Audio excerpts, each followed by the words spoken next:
Skipping shoes. Once there was a girl named Kitty who did not want to do what people asked her to. Instead, she grumbled. I won't and I can't.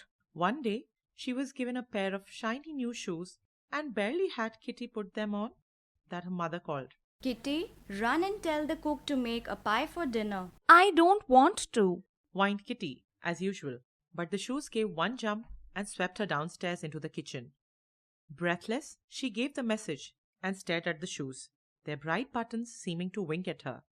Just then, her father said, Kitty, go to the post office before school and get my letters. I can't. started Kitty, but away went the shoes, trotting briskly down the street. I'll take these horrid shoes off as soon as I get home. Said Kitty to herself as she took the letters. Soon she came to a bridge where she wanted to stop and watch a boat, forgetting school and her father's letters.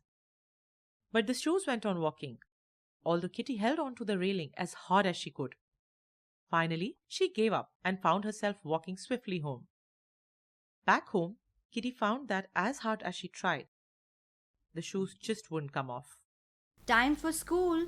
Called Mama from upstairs. Before she could say I won't, the magic shoes whisked her off to school. At break time, a girl knocked down the house of corn cobs she had built and made her angry. Now I'll kick yours down, Dolly. Up went her foot, but it didn't come down. It stayed in the air as if she were going to dance. The children laughed, and finally she said to Dolly.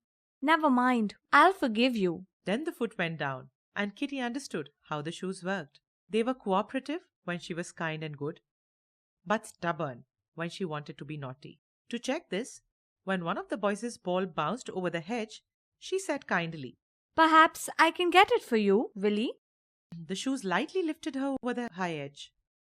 How could you do it? Kitty laughed and began to dance, pleased that there was a good side to the shoes after all. She twirled and twisted with pretty airy bounds, her feet bewitched. The girls were charmed and tried to imitate her, but no one could, and she danced till the bell rang. When Kitty reached home, her sister said, Run and pick some strawberries for lunch. I'm too tired. but the shoes landed her in the middle of the strawberry bed with one jump.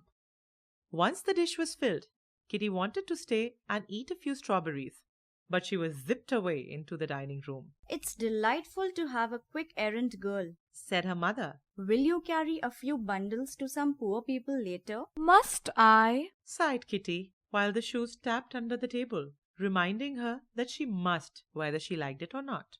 It would be kind, but you may do as you choose. Kitty sat very still. She was deciding whether she would go pleasantly or be whisked about against her will. I'll go, Mama, and later may I come back through Fairyland, the place where tall ferns grow in the forest. Permission was happily granted, and Kitty trotted away with a basket in one hand, a bundle in the other. Once she had given the sick baby some clothes, the lame girl books, and the old woman money, she felt happy, as people always do when they do kind things. Kitty soon reached Fairyland, which was filled with wood flowers.